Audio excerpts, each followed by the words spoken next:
شہزادی اور 4 ہنس۔ ایک دفعہ کا ذکر ہے کہ ایک ملکہ تھی جس کے 5 بچے تھے، 4 بیٹے اور 1 بیٹی۔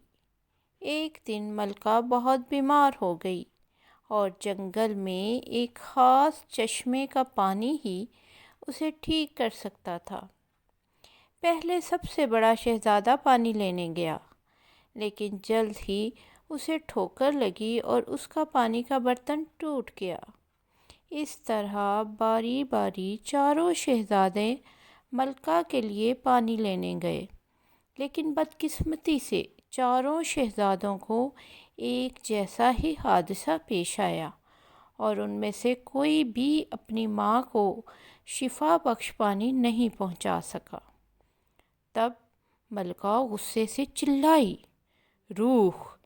ان شریر بچوں کو ہنس بنا دے!" جیسے ہی اس نے یہ بد دعا دی، اس کے بیٹے ہنس بن گئے اور اڑ گئے۔ ملکہ کی بیٹی اپنی ماں سے اپنے بھائیوں کے بارے میں پوچھتی رہی، یہاں تک کہ ملکہ نے اسے اس بد دعا کے بارے میں بتا دیا۔ شہزادی فوراً اپنے بھائیوں کی تلاش میں نکل گئی۔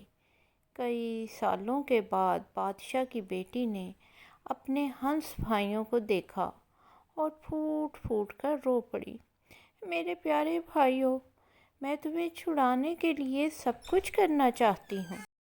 تمہیں 4 سال تک ادھر ادھر بھٹکنا ہے اور ایک لفظ بھی نہیں بولنا ہے، پھر تم سب دوبارہ انسان بن جاؤ گے۔" بھائیوں نے اس سے وعدہ کر لیا۔ جب شہزادی جنگل میں واپس بھاگی تو اس کی ملاقات ایک بادشاہ کے بیٹے سے ہوئی جو شکار پر نکلا ہوا تھا۔ بادشاہ کی خوبصورت بیٹی کو دیکھ کر وہ حیران رہ گیا، لیکن اس سے کوئی فرق نہیں پڑتا کہ اس نے کس زبان میں پوچھا، اس نے جواب نہیں دیا۔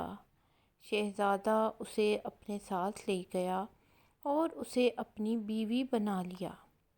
اگرچہ شہزادی نے کبھی بات نہیں کی تھی، لیکن وہ دونوں خوشی سے ایک ساتھ رہتے تھے۔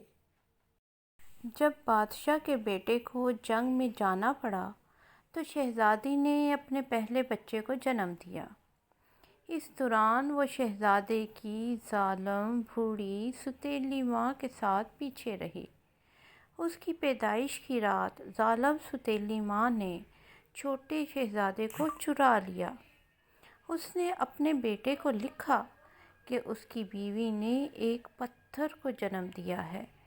بادشاہ کا بیٹا غصے میں گھر آیا اور اس نے غریب روتی ہوئی شہزادی کو ایک چھوٹے سے گھر میں بند کر دیا۔ تب اس کے بھائی آئے اور پکارا، "جس طرح تم نے ہمیں چھڑایا ہے، ہم بھی تمہاری مدد کریں گے۔" 4 سال ہونے کو تھے اور بادشاہ کی بیٹی نے ابھی تک کبھی کسی سے بات نہیں کی تھی، لیکن اب وہ بول سکتی تھی، تو اس نے روتے ہوئے اپنے شوہر کو بتایا کہ کیسے ایک بچے کو جنم دیا اور اس کی سوتیلی ماں نے اس کے ساتھ کیا سلوک کیا۔